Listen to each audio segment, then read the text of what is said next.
Have you ever opened your mouth to speak English and felt your brain go completely blank, even though you understand everything? Like the words are in your head, but the moment you need them, they hide.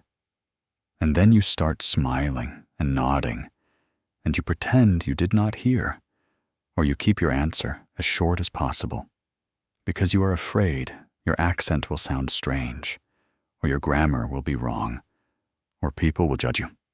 If that feeling is familiar, I want you to know something important. It's not because you are bad at English. It's not because you are not smart. It's because fear is faster than language. Fear steals your attention, and English needs your attention to flow. For years, I was afraid to speak English.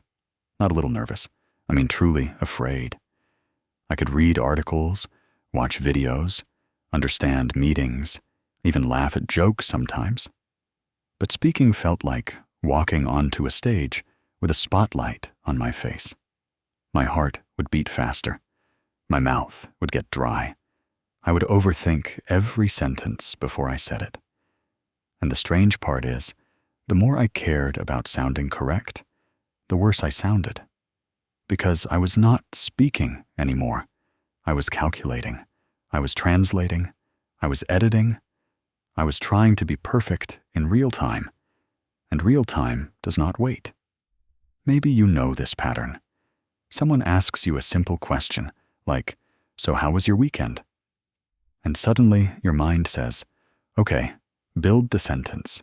Choose the tense. Do not forget the article. Be careful with pronunciation."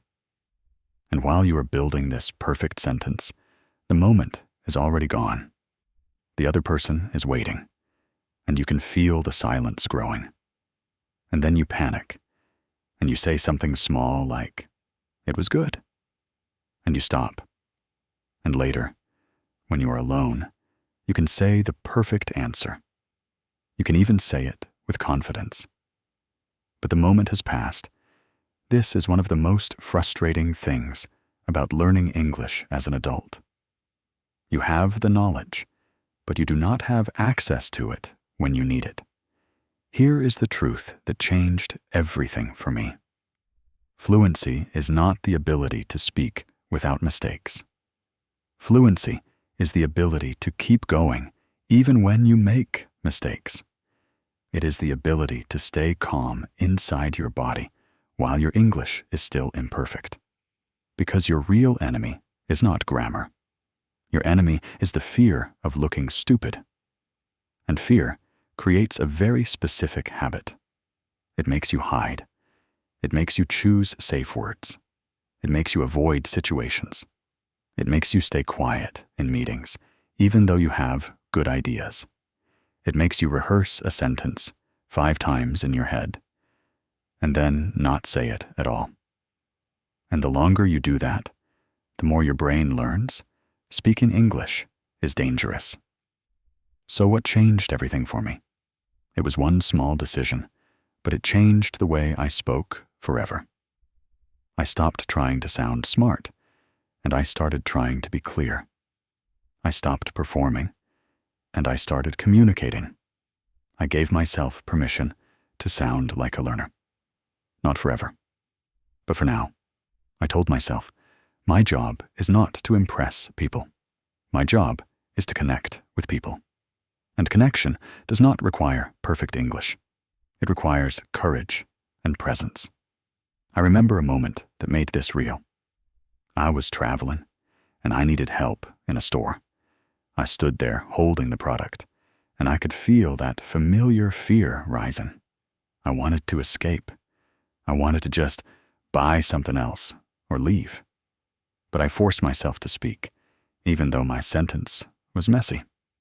I said something like, "Hi, this one not working. I want change. How do I do?" It was not correct. But the employee understood me immediately. They answered kindly. The problem was solved in 2 minutes. And I walked out feeling something I had not felt in a long time. Relief. Pride. Not because my English was perfect, but because I did not run away. That is the moment many learners miss. They think confidence comes first, and then speaking becomes easy. But in real life, it is the opposite. Speaking comes first, then confidence follows. Confidence is built from evidence. Your brain needs proof that you can survive imperfect English. It needs to feel, I spoke, and nothing terrible happened. I made a mistake, and the world did not end. I forgot a word, and I still communicated. Every time you do that, you are training your nervous system, not just your vocabulary. And let us talk about thinking in English, because this is another invisible trap. When you translate, you create a delay. You also create pressure, because you are trying to match two languages perfectly, and they do not match perfectly. So instead of translating full sentences, start using simple English thoughts in your daily life. When you are making coffee, think, I am tired today. When you are walking, think, the weather is cold, but it feels good. When you are answering an email, think, I will keep it short. These are not big sentences, but they are real. They belong to your life. And when English becomes connected to your real life, it becomes easier to access. It stops being a school subject and starts being a tool. At work, for example, many people stay silent because they want to sound professional. But professionalism is not perfect grammar. Professionalism is clarity. You can say, I am not sure, but I think this option is better. You can say, can you repeat that more slowly? You can say, let me check, and I will get back to you. These sentences are simple, but they are powerful. And the more you use them, the more natural you feel. The goal is not to speak like a textbook. The goal is to speak like a person. Here is another shift that helped me. I stopped treating mistakes as failure, and I started treating them as information. If someone looks confused, that is not rejection. That is feedback. It means I need to rephrase, and rephrasing is a superpower. Native speakers do it all the time. They say, or let me put it another way, or basically. When you give yourself permission to correct and continue, you stop freezing. You stop feeling trapped by one sentence. So if you have been afraid to speak English for years, I want you to remember this. Your fear is understandable, but it is not a life sentence. You do not need to wait until you feel ready. Ready is not a feeling. Ready is a decision.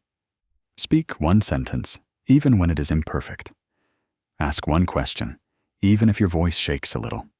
Tell one small story about your day. And after you do it, notice what happens. You survive. People understand more than you think. And little by little, your brain learns a new message. Speaking English is not dangerous. Speaking English is normal. And one day, you will realize something quietly, almost like a surprise. You are not translating as much. You are not rehearsing every word. You are responding. You are present. You are speaking, not perfectly, but freely. And that freedom, more than any grammar rule, is what changes everything.